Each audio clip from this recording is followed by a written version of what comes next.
Graphic era deemed university का 12वां दीक्षांत समारोह आज आयोजित किया गया। समारोह में 3142 छात्रों छात्राओं को उपाधियों से अलंकृत किया गया है।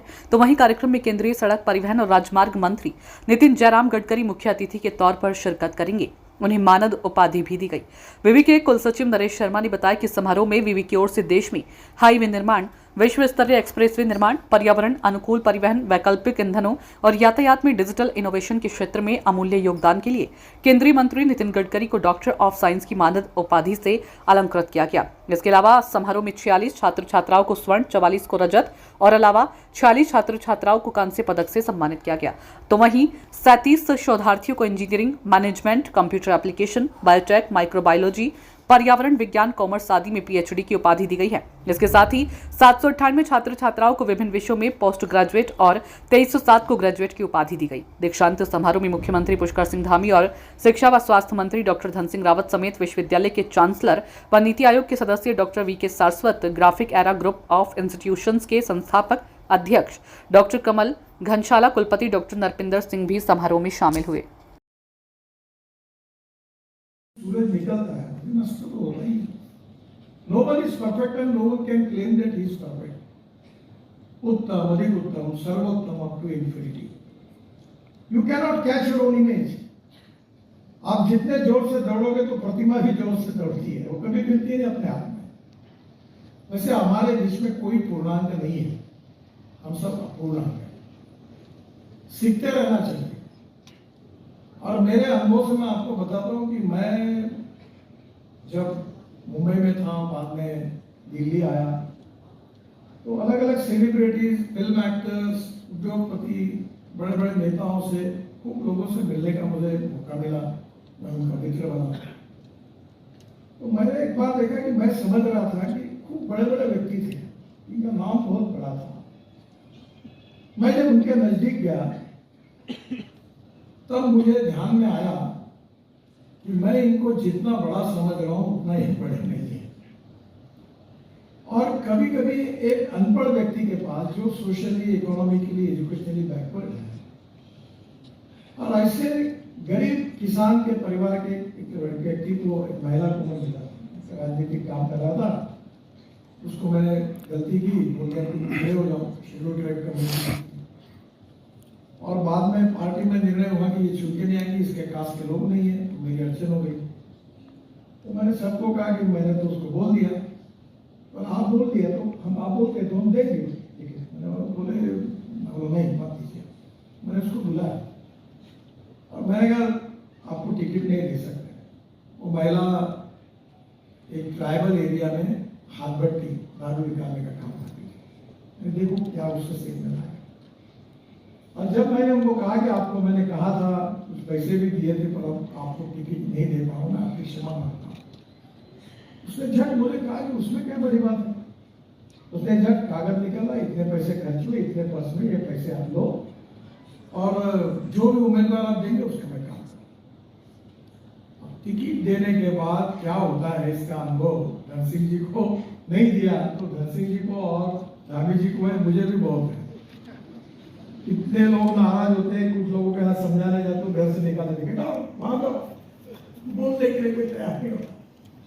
पढ़े लिखे, निष्ठावान, चरित्रवान, ज्ञानी, समर्पित, सब कुछ होने के बाद टिकट नहीं मिलने के बाद नाराज हो जाता। ये महिला न शिक्षा थी न कुछ थी, उसने इतना अच्छा व्यवहार किया।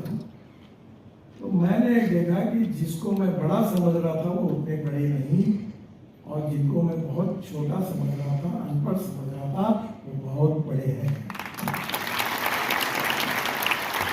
गुणवत्ता का पेटेंट किसी ने रजिस्टर नहीं किया है, वैल्यूज का पेटेंट किसी ने रजिस्टर नहीं किया है, और इसलिए जो अच्छा है उसको स्वीकारना चाहिए। छोटे आदमी से भी सीखने के लिए मिलता है, और वो अगर हम सीखेंगे तो शायद हम महान व्यक्ति भी बनते हैं।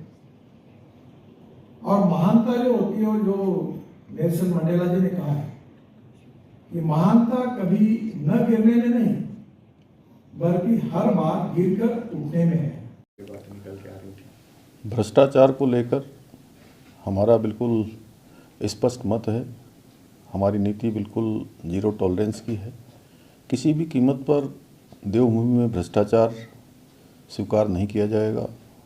हमारी सरकार भ्रष्टाचार को जड़ से समाप्त करने के लिए लगातार काम कर रही है और हमने भ्रष्टाचार को समाप्त करने के लिए 100 से भी ज़्यादा नकल के मामले में फैले भ्रष्टाचार को पूरी तरह से समाप्त करके जड़ से समाप्त किया और 100 से ज़्यादा नकल माफियाओं को जेल की सलाखों के पीछे भेजा। इसके अलावा भ्रष्टाचार के अन्य मामलों में भी 200 से अधिक लोगों को अभी तक 1064 जो हमारा टोल फ्री नंबर है, उस टोल फ्री नंबर पर शिकायत मिलने पर गिरफ्तार किया गया। विजिलेंस के द्वारा हरिद्वार नगर निगम में भूमि खरीद घोटाले का प्रकरण जैसे ही मेरे संज्ञान में आया, तत्काल हमने शासन से एक वरिष्ठ अधिकारी के नेतृत्व में जांच बैठाई, जांच दी उनको और जांच की रिपोर्ट आते ही भूमि विक्रेताओं के बैंक के खातों को सीज किया गया है। कई अन्य कर्मचारी जो इसमें संलिप्त पाए गए हैं प्रारंभिक रिपोर्ट में, उन सभी को सस्पेंड किया गया है। जांच रिपोर्ट प्राप्त होने पर उसकी समीक्षा की गई और समीक्षा करने पर तत्कालीन नगर आयुक्त, तत्कालीन जिलाधिकारी और प्रशासक सहित 7 लोगों को आज निलंबित करते हुए पूरा प्रकरण विस्तृत जांच के लिए विजिलेंस को सौंप दिया है। हम यह सुनिश्चित करेंगे कि जो नगर निगम का पैसा है वो पैसा सरकारी खाते में वापस आए, इसके लिए हमने आदेश दे दिए गए हैं।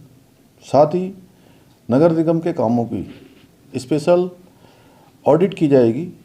यदि कोई अन्य अनियमितता भी हुई है तो वह भी पकड़ में आएगी और उस पर भी आगे कार्रवाई की जाएगी। हमारा स्पष्ट मत है, देवभूमि में किसी भी कीमत पर भ्रष्टाचार को बर्दाश्त नहीं किया जाएगा। जनता को स्वच्छ एवं पारदर्शी शासन मिले, व्यवस्थाएं मिले, इसके लिए हम प्रतिबद्ध हैं, संकल्पबद्ध हैं। आदरणीय प्रधानमंत्री जी का जो बाबा केदार की भूमि से उन्होंने पूरे उत्तराखंड वासियों को और देशवासियों को संदेश दिया था, उनके मुख से शब्द निकले थे बाबा केदार के धाम में कि 21वीं सदी का तीसरा दशक उत्तराखंड का दशक होगा। हम आदरणीय प्रधानमंत्री जी के उक्त कथनों को साकार करने के लिए निरंतर प्रयास कर रहे हैं। उसके लिए स्वच्छ एवं पारदर्शी व्यवस्था स्थापित करेंगे और उत्तराखंड को भ्रष्टाचार मुक्त करेंगे।